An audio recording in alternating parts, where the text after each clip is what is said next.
Now it's And recording. what's up, guys, and welcome back to another episode of the Badminton Experience. Episode number 43, is that correct? That is correct. The last one was 42, so today's 43. That makes sense. Yeah, that's how numbers work, right? Yeah.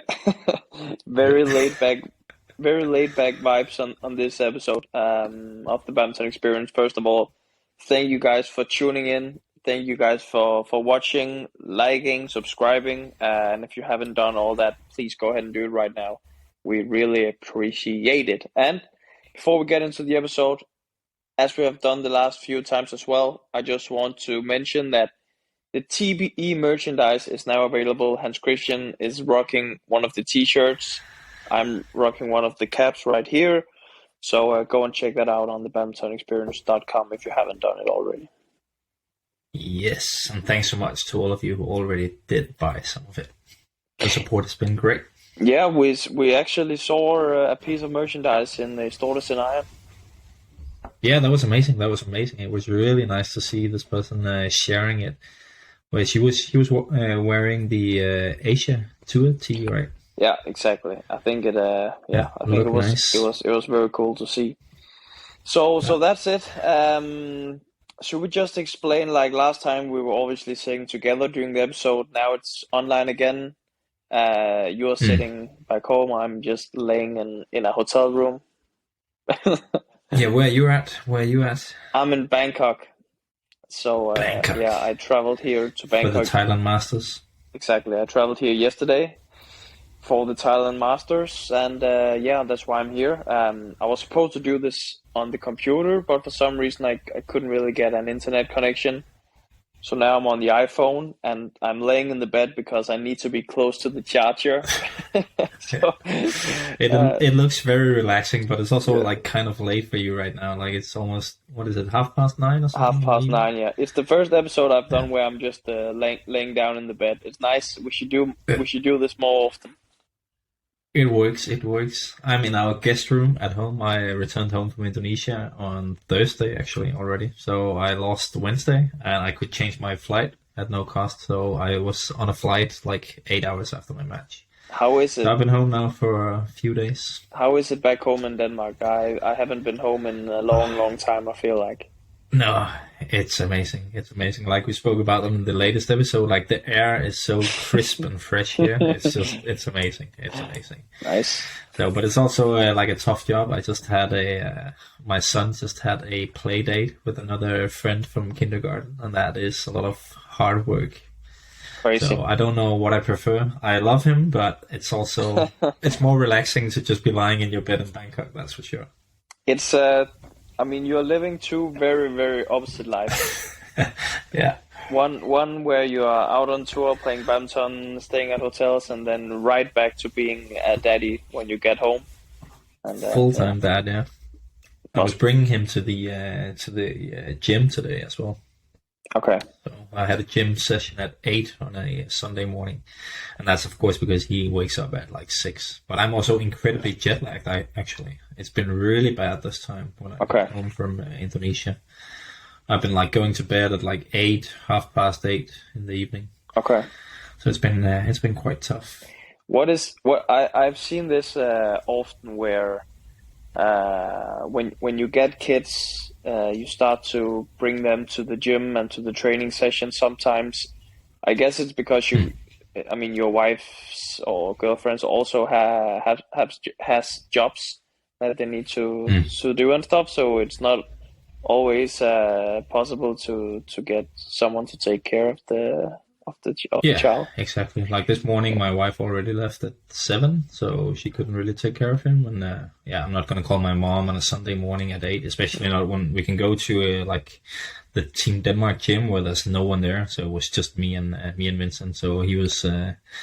We were playing a bit of ball there, and after a while he got the iPad, was lying there watching iPad while I could do my session without being disturbed. So it's not really much of a problem. But obviously, I don't want to bring him all the time for training because, of course, every now and then he will disturb a little bit. It's better to stay like fully focused if he's not there. But for a gym session in the weekend, I don't think it's a big issue No. to Okay. bring him. Okay, cool. Yeah. Did you before we get into the Indonesia Masters and stuff, what did you think about my post on Instagram that I just did today? Yeah, it was good. It was good. If you guys out there haven't checked it out yet, please go and do it. You were complaining a little bit about the training and warm up facilities around the world that we Yeah. get presented to.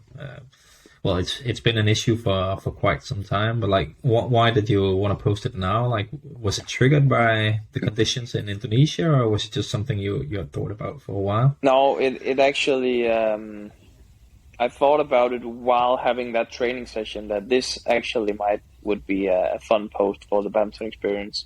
So the training hall in Indonesia is usually this GBK arena. It's very close to the Istora Senayan, but I'm a fan of the floor there. I feel like it's very, very hard. And as I talk about in the post, I'm not a big fan of playing badminton on these very, very hard surfaces because it really hurts my ankles, knees, hips, just everything. You can feel it immediately and the day after as well that you have been training on on a very hard floor. So what I did, I was trying to get a court somewhere else in the city, but apparently this one club that was supposed to be quite good was fully booked. So then I was able to get a court in the actual warm up courts very early in the morning instead, which is basically just a tent. And then it is a tent. They build it only for this tournament. Exactly. So they build it up every time for the Indonesia Masters and Indonesia Open. Exactly. Build it up and you can hold 2 courts, right? 2 courts, and it's wooden floor. The wooden floor is not like totally straight, and then there's these air conditions everywhere around, so it's really making it super, super hard to play like normal badminton in there.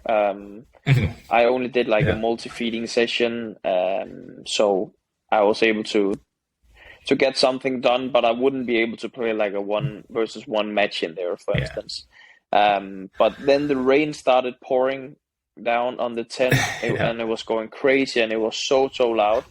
And then I just thought that this is a big struggle, and it would be a good post to make because, as mentioned in the post as well, I've been now here on the tour for like 4 weeks or something, and I really struggle to find good facilities to practice, especially when it comes to badminton. Many of the clubs around here, many of the warm-up and training halls that we get presented, it's just not super good. And obviously there's a bunch of struggles when it comes to maintaining your training when you're out traveling. It's not just the badminton side of things. It also comes down to the amount of time that we have in the training hall. I mean, it's divided on all the different countries and stuff. So you may only get like 1 hour every single day, and then you have to split it each day. You have to split it with your whole national team. So sometimes it is an area I think there's like a growing importance of, because the calendar is getting more and more busy. So there will be more times where people are traveling 2, 3, 4 weeks in a row, and that of course makes it even more important that the training facilities are actually at a decent level, because the more you travel, the less time you will spend on like regular training at home. So you need to have those facilities in place at on tour. Exactly. But I also think it has improved actually if you go 10, 15 years back. But I would definitely agree with your post today that there is still a lot of room for improvement in a lot of the tournaments. Yeah. And it could also be like the gym facilities. I mean, often you don't have time to go somewhere in the city and find like a proper gym. So often you are just stuck with the hotel gym, and that's not always the best facilities. So it's quite often quite small, right? Yeah. And if it has to hold like 200 badminton players each morning, it's always going to be an issue. Yeah, exactly. I saw. I know it's not comparable, but I saw a bit of the tennis from Australian Open, where they were also filming these players whenever they were doing warm up and preparing for the matches, and they just have like this fully equipped gym where they can just do any kind of exercise they want to. There's like 5 bikes, treadmills, and lots of squat racks and balls, and everything that you could imagine, right? And they just have so much space. And then you see us, we have this hotel gym that's maybe like sometimes 10, 15, 20 square meters, and that's it. Yeah. So it's just like they are miles ahead. I know they're also miles ahead on many other parameters, but it just, you become a little bit jealous when you see something like that. I could imagine that after their matches, they get into like a big locker room, perhaps with ice bath and stuff like that. I mean, I could imagine that. I mean, that's definitely the case for football clubs and stuff. I would assume that they have like this big locker room with a bunch of massage therapists, ice bath, anything they need. I assume so. That's not really the conditions in badminton. You go out after your match into a players' lounge. If you are very, very lucky, they still have bananas at the time that you are done playing. Yeah.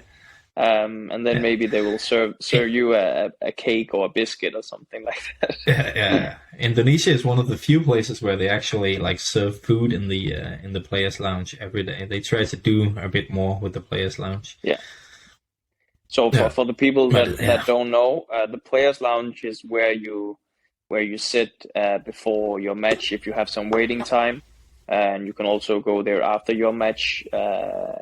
Sometimes, if you're lucky, there's a bit of food. I mean, sometimes we are playing in arenas that are maybe like 30 minutes away from our hotel, so it's quite convenient if you can sit there a bit, relax, and maybe get some food or something to drink before the bus leaves to the hotel. Because there's only like a bus every 1 hour usually, and like it can be a little bit difficult to time when you need to leave because you don't know if the matches on your court is going to be like a 2-game match or if it's going to go into 3 games, if it's going to last for half an hour or 90 minutes. Exactly. Yeah. The players' lounge is something we can talk about another time.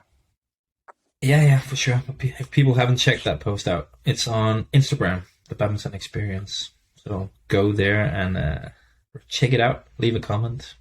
Leave your opinion. Or you can leave a comment for this video. Do it both places. Do both. Why not? Did you watch any badminton from the Indonesia Masters today?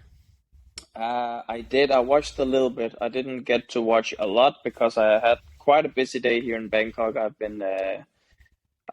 had 2 training sessions, but what I did watch was a little bit of the women's singles final. I watched the end of the second game.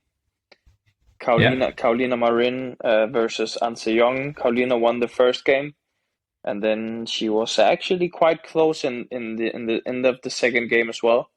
I didn't get to watch the third game, though. It seems like An Se-young took control over the game. Yeah, I was watching the full match actually. I wanted to see An Se-young because this was her third final in 3 weeks, so I kind of felt like I had to see for myself like what is going on with her. Like she's making a charge at world number 1. She won't be far away from Yamaguchi actually after this tournament. I think in the final game, like it was pretty close actually up until 11-10, and then it was kind of like it fell apart a little bit for Carolina. She also got to the more difficult side of the court in the final part, but she started committing a few more mistakes. But also, I think in the end of the second game, she looked a little bit tired. Actually, Marin, like she's still playing in a way where she needs to play at a very high pace. She's trying to kind of outpace her opponents. She can, of course, do other things as well, but she's really trying to push the tempo. And I think as soon as like she's losing just a few percent, it's a lot easier for her opponent to, of course, follow the pace and set her up every now and then. And it looked like, she just lost a few percent in the mid part of the third game. Okay. But I was actually like, when she, as you said, she was actually pretty close in the end of the second, and I was thinking like, this is not good news for the other women's singles, because if Carolina is back at her best, then she is going to be like a very strong contender for the big titles. I know she made the final also at French Open last year, but apart from that, like, she hasn't really done a lot because of her knee injuries. She was also down to 9 in the rankings. I know because of this result, she will be back into the seedings. So she is like she's trying to like come back to the top. And I thought today was a big step towards that from her. It was overall a great match. But I'm very impressed with An Se-young. Also, given the fact that she's only 20 years old. So I think it's, both of them are extremely impressive. First of all, Carolina, she has torn both, is it meniscus? Yeah, meniscus, on both knees. Both knees, and now she is back to playing a final again and 3 games with An Se-young. I mean, it's so incredible that she can be back from those 2 major injuries. It's very, very impressive. First of all, that she is physically able to do it, but also that she has the willpower to fight through such hard periods of time with rehab and stuff like that. Also because she is so accomplished at this time. She has won both Olympic and multiple world titles and a bunch of tournaments. So I think it really, really shows the kind of character that she is, that she can come back from such adversity. Yeah, definitely. I really admire her for many things. Her willpower is definitely one of them. I spoke quite a bit to her in Malaysia because we were training with her one day, and I actually didn't realize until that conversation that she's not even part of the national team setup anymore. She's doing everything as like an independent player as well. So her entire team is outside of the federation. I didn't know that actually, but she is. She has this I would say a little bit unusual structure when it comes to her coaches. I'm quite sure that she has like 3 different coaches working together. I don't know if there's one of the coaches that's more like her main coach, and then the others are more like assistant coach, or if they're like all equal. I don't know about that. But I still think Fernando Rivas, who's now also like he's also in France, but I still think he's like the main coach. But she is working with 2 Danish coaches as well, Anders Thomsen and Kim Nielsen. But they both live in Denmark, and then they fly to Spain every now and then. But I know before this Asia trip, Carolina came to Denmark for training with this guy Kim, who was coaching her here in Indonesia as well. So she was in Denmark for I don't know how long, a week or a couple of weeks for training with him. Yeah. Okay. So that's Carolina, and An Se-young is of course extremely impressive as well. I mean, was it 20 years old? 20 years old, yeah. 20 years old, and she is so accomplished already. She will be very close to 100,000 points on the ranking after this one. I feel like she's if she's not already there, she probably is. But she's really a superstar in the making. She is. I've seen some of these magazine covers and stuff. Some of the posts on her Instagram where she's on the front page. It really looks like a superstar coming up, and she also carries herself with this confidence of definitely of a rising star. So it's super cool to watch. I really hope that she will be like a big thing out in Korea and in Asia, and it's awesome. Yeah, she's definitely a character. I get this feeling sometimes when I watch her that she's like, she reminds me a little bit of Lin Dan in some ways, like not in the way she plays or anything, but like in the way she moves, because it kind of looks like she doesn't really move at the highest pace she can. Like she's almost just walking around court.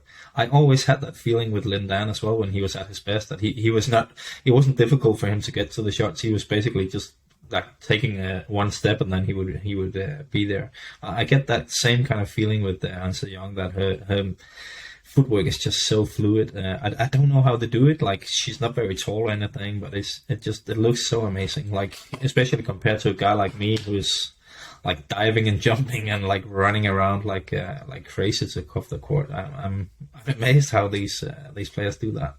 Yeah, I know what you mean, 100%. It seems very effortless, but yeah, exactly. But they're never really under a lot of pressure anyway. I think one thing must be that they're very good at anticipating where the next stroke is coming. So yeah,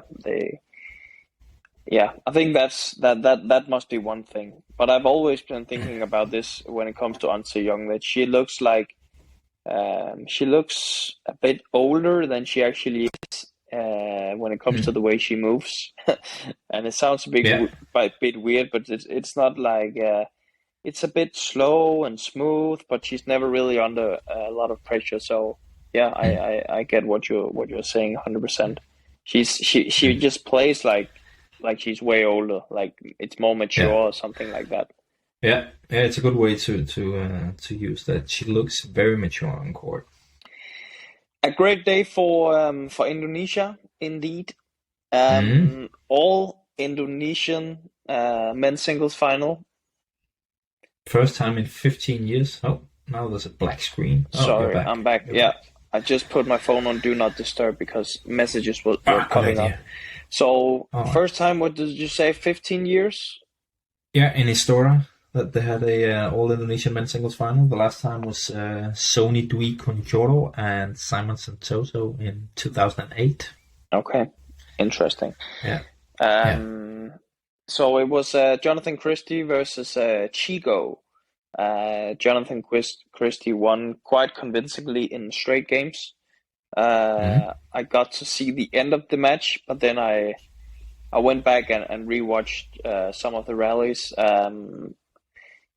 For me to see, it looked like Jonathan was in good control throughout the whole match.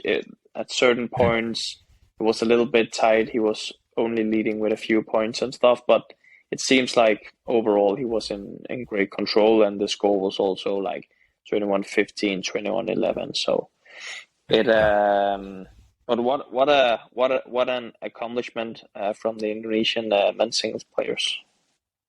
Yeah, I was watching yesterday when Chico played Kalong from Hong Kong. That was one unbelievable match, like match points for both players, just and like crazy atmosphere in Istora Senayan. Like I think it was probably full or sold out. It looked like it, and definitely also sounded like it. And like watching that one, and also I saw a bit of the start of the match today. Like I'm enjoying more and more to watch this guy Chico, because like he's very expressive, and he's like always, he just looks like a guy who's having a great time on court, that he loves playing badminton. He was also celebrating quite a lot after the semifinal win yesterday, like just soaking it all in and enjoying the moment to the fullest. So like he's growing on me. He's also a good fighter, so he gets into these rallies where it's just like saves and dives and smashes and like just going for it full all the time.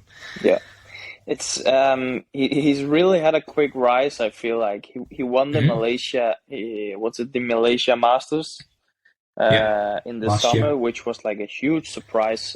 Suddenly out of nowhere, he won this tournament, and now he plays second in the Indonesia Masters. So he's really like suddenly up and coming, but he's playing very, very solid.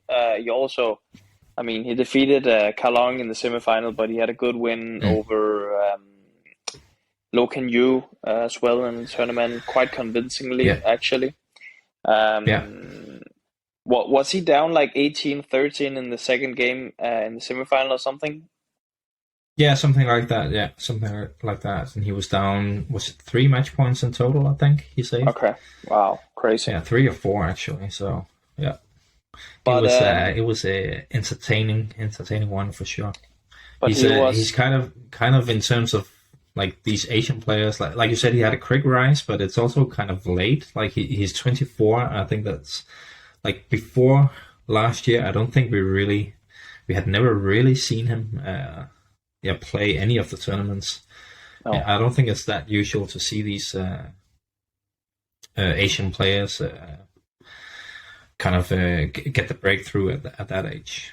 No, I mean he's only a few years younger than Jonathan and Anthony then. Yeah. He's born in '98.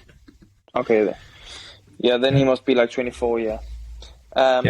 But today I just looked it up. I didn't know it. I looked it up.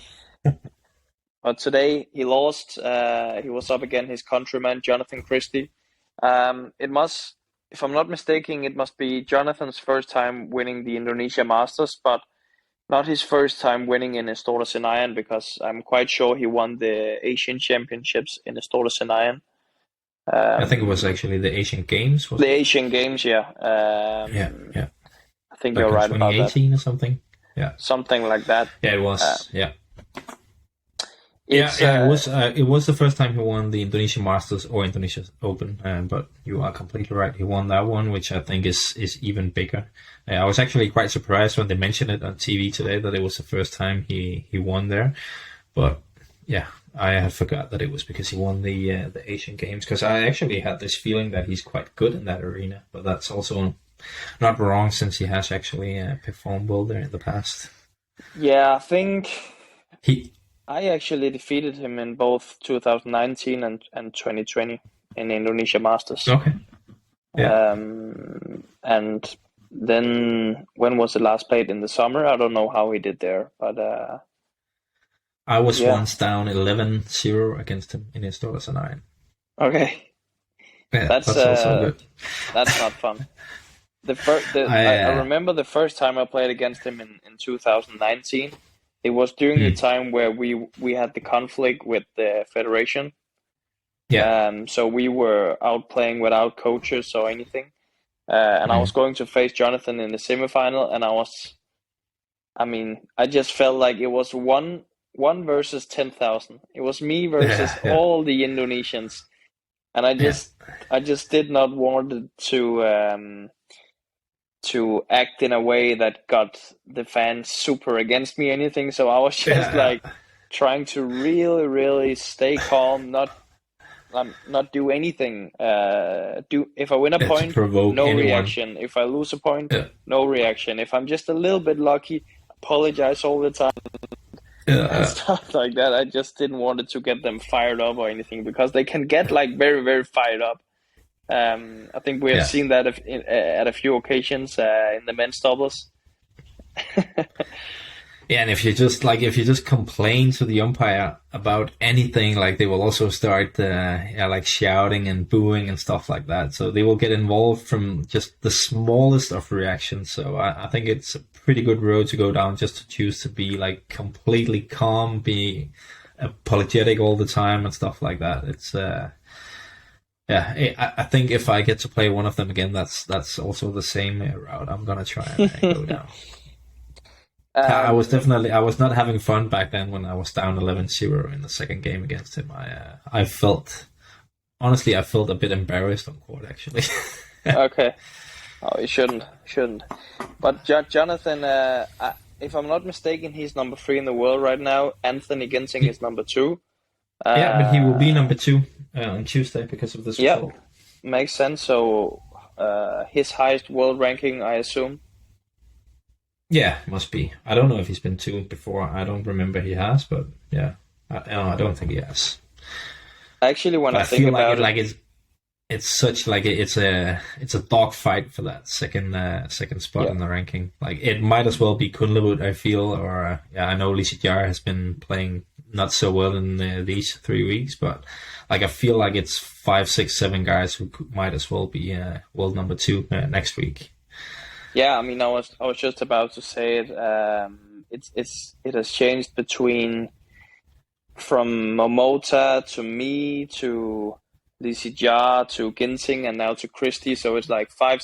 I don't know if there's maybe 5, 6 players in less than half a year or something. So Yeah, and so I yeah, think but Kumla is not going to be too far away. Like he has a India Open title, he has the World Championship final as well. So like if he can perform in a few more, then he will also be in contention for that second spot, I guess. yeah. Yeah, Still a way to go to catch up with Victor. I think he's leading with like 30 or 40,000 points or something yeah, it's insane. crazy. It's crazy. It is insane. He has like 114,000 points.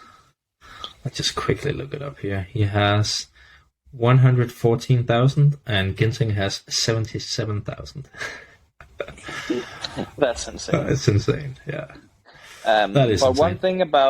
one thing about Jonathan, obviously, huge congrats to Jonathan for claiming the title on home soil. It must be very very big for him.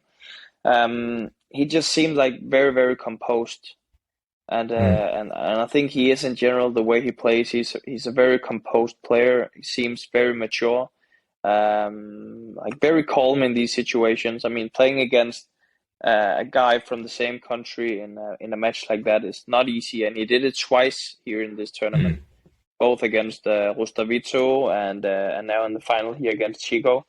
And he won very convincingly in both of those matchups.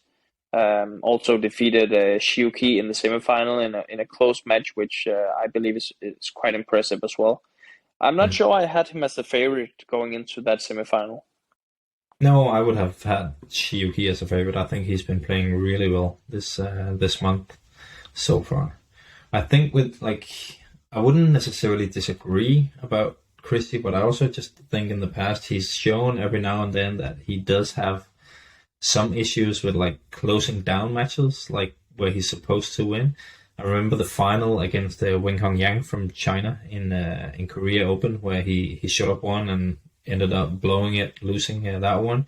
This was a quarterfinal against Chen Cho in the World Championships, where he blew like 5 match points. And I feel like he's had quite a few of those lately, where like in the end he's crumbling a little bit if it gets close.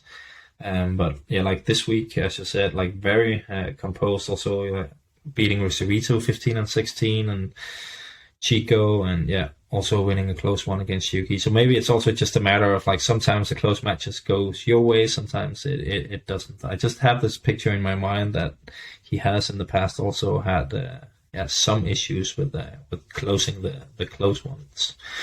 Maybe, but I mean, he won some crucial matches at the Thomas Cup when Indonesia claimed the title there. I wasn't gonna bring that one up.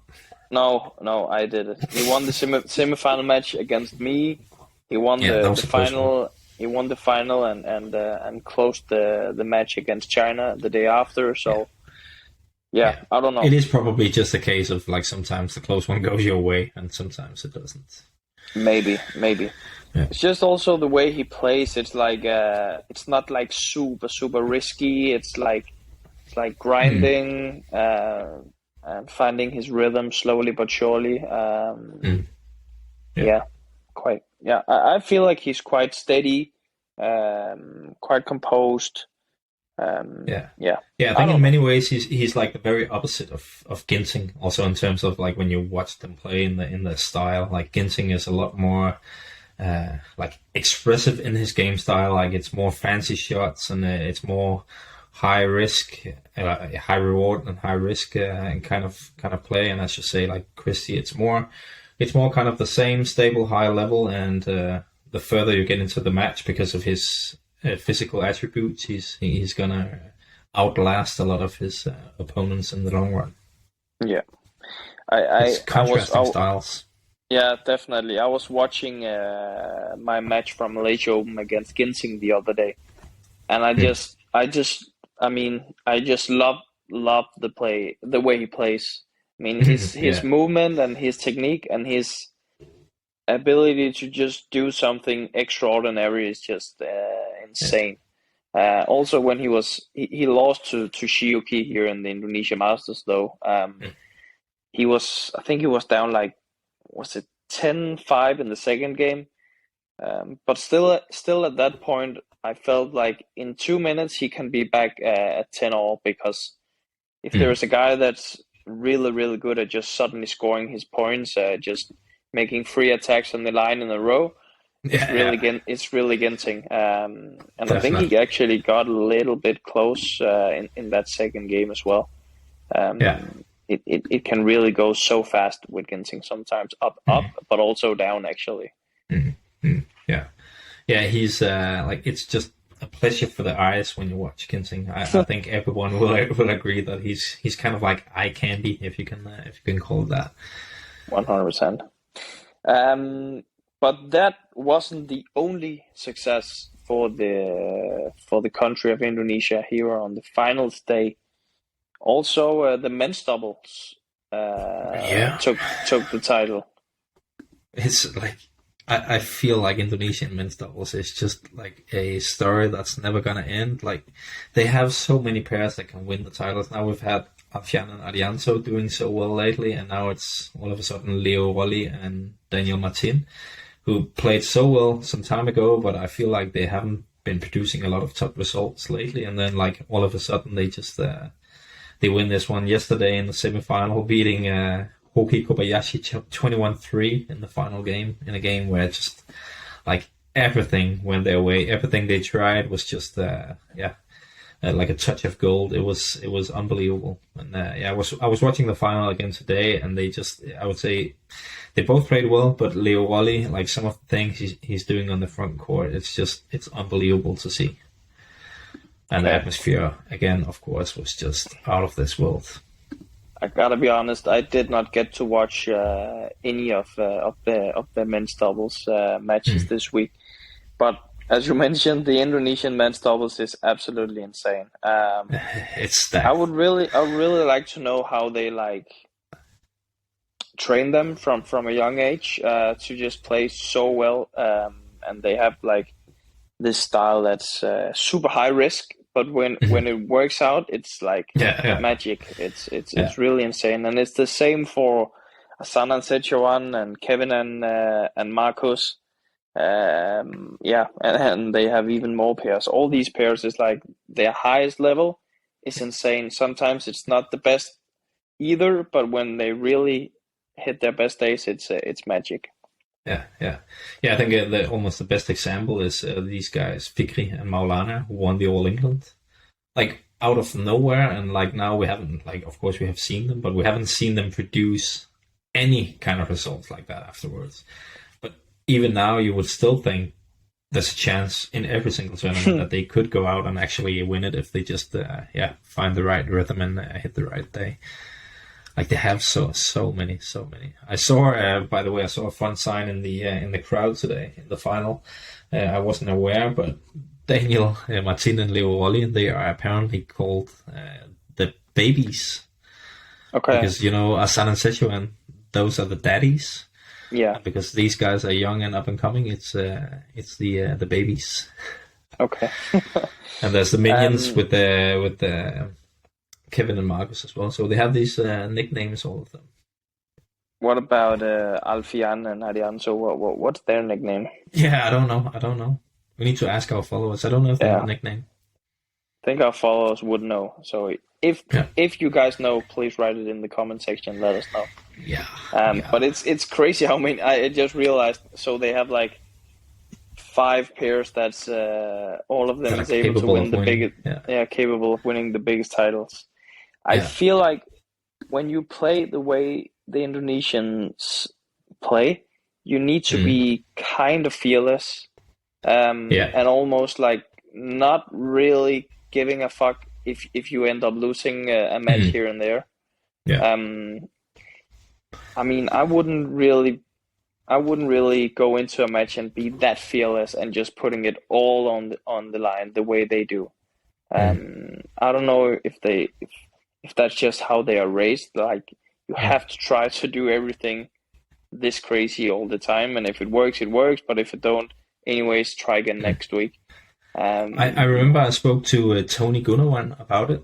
I was interviewing him for my own podcast a couple of years ago now, and I know that he was also coaching a bit in Japan. And I asked him, like, what's the biggest difference between coaching Japanese players and Indonesian players, obviously him being Indonesian himself.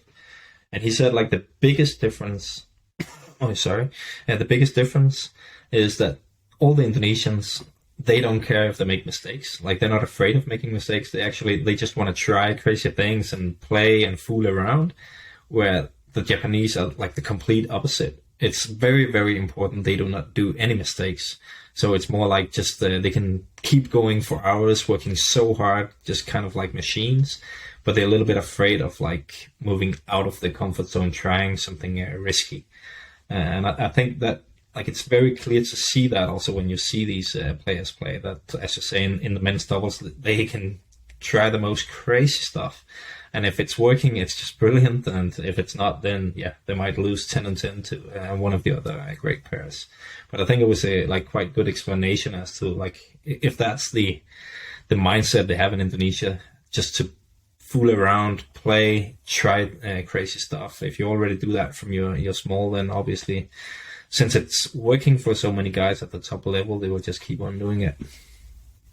Yeah, it makes great sense. But still, I mean, when there's a lot on the line, you might want to play a bit more safe and like grind your way into a match and see if you can get away with just playing a little bit less risky or something like that. It seems like they're just willing to go all out and take the chance. But yeah, I mean, I can definitely see what you mean with the differences with the Japanese mentality and the Indonesian mentality in terms of the way they play. It's really polar opposites when it comes to the playing style and their mentality. That's quite fascinating. I feel go on. I feel like Japan, China, Korea is more like in one box. And then I don't know if there's any other countries that's similar to Indonesia. Maybe Malaysia a little bit. More kind of the same in terms of mentality, but of course there's also differences. I'm sure a lot of Malaysians and Indonesians will be pissed now if we compare them, so let's not do that too much. Is it like comparing Denmark and Sweden, or yeah, kind of. Okay. I think that's why, like, also a lot of people, when that mistake happened at the Denmark Open, where the announcer said, the two Indonesian pairs were from Malaysia. Like, a lot of people were writing and calling us like we're from Sweden or something like that, trying to offend us. I remember. Yeah. I'm just looking at the world ranking for men's doubles. They have 6 pairs Indonesia in top 20. Wow. Kevin and Marcus is only like the 5th highest ranked Indonesian pair at the moment. That's insane. That is insane. What's going on with the minions? Yeah, I don't know. I read a lot of comments about people saying they need to split up, but I'm not sure if that's the only issue. I don't know. I didn't really get to watch them this week, so yeah, I can't really say what's going on, but they're definitely not performing. I see they also only have 9 results.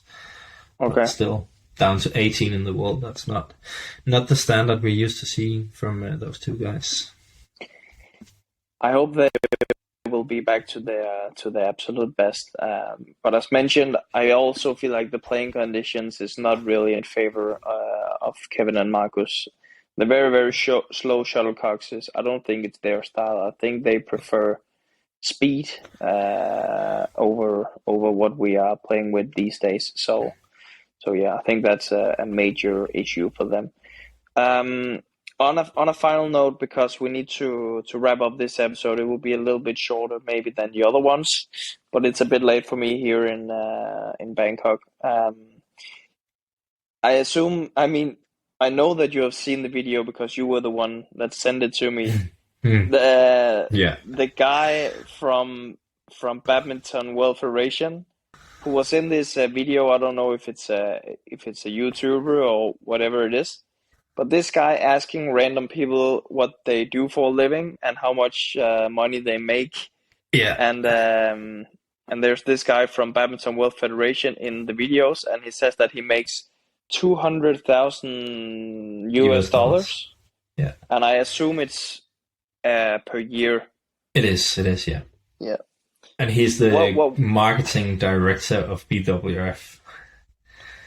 we have there's this guy on what is the Instagram page called? Badminton Trolls or something? Yeah, troll badminton players.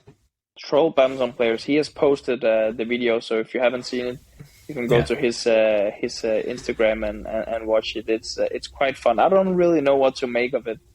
No, like one of the Czech badminton players actually sent it to me yesterday. That's how I noticed, and like at first I was like, that's a crazy salary, but then the more I thought about it, I actually don't even think it's a crazy salary for a guy who's like the commercial director in a big federation like BWF.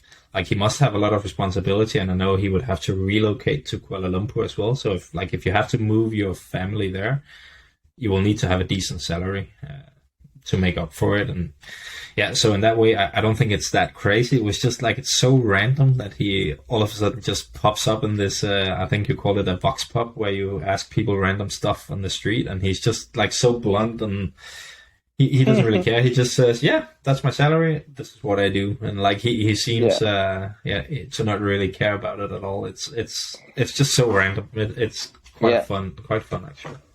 It's kind of unusual to let people know how much you make, I feel like. Yeah. I think maybe also because like he's so precise in terms of like all the others that are in the video, like to say I make 75,000, I'm a dentist or something like that, like a very broad thing. But like he's very specific, like he's working for the Badminton World Federation as the commercials director. Like he could have just said commercial director, and then no one would have noticed that he was from the Badminton World Federation. Maybe it's a setup. He asked to be in the video. Yeah, maybe. His name is Owen Lee, by the way. I've met her a few times. I met him a few times. He wanted some. Badminton World Federation wanted some exposure. They wanted to let everyone know that they're making good money. Yeah, they want people to actually apply for jobs there. Take some of his salary and use it on better players' lounges and better training facilities. That would be great. And expand the sport. Maybe do some better promotion and everything. That would be great. But we also need high salaries to attract the best people to get the jobs, right? It's not easy. Yeah. It's not easy. No. But I would like to make $200,000 a year. I can guarantee everyone I'm not making that kind of money. He's making more than the majority of the players on the on the world tour. That's for sure. That's for sure. Yeah. Anyway, if you haven't seen it, guys, go to Troll Badminton Players on Instagram. He has it. Well, Anders, you're about to wrap it up, so I'll let you do that. I was about to wrap it up. We've been you also on for look tired. I am tired. I'm actually super tired. So I'm really looking forward to get to bed. I got a really hard massage right before this this episode, and it really took all my energy. So I'm ready to head to bed. But it was nice talking to you, Hans Christian. I hope that you had a good trip home to Denmark, and I'm looking forward to see you back home in, I don't know, 4 weeks. Yeah, it'll be amazing. Good luck in Thailand. Thank you very much. And to the people watching, I said it in the beginning, but please go ahead and subscribe to the channel. Thank you so much for watching this episode of the Badminton Experience. We hope that you enjoyed it, and stay tuned for the next one. Bye-bye, guys. Bye, guys.